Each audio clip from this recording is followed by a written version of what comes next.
Poďme si spraviť perník, ako od starej mamy. 2 hrnčeky hladkej múky zmiešame s hrnčekom kryštálového cukru, 4 polievkové lyžice kaká,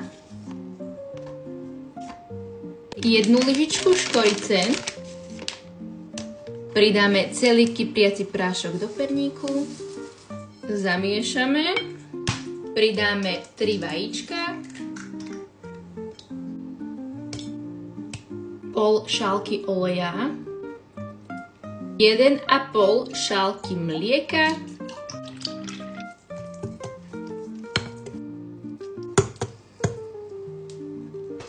cesto vylejeme na plech. Pečieme 20-25 minút na 180 stupňoch.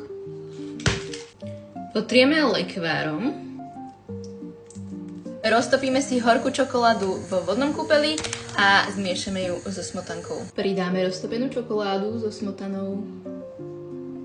Asi nepoužívajte slivkový lekvár, lebo sa mi tam spravili takéto hrudky, neišlo to dobre rozotrieť.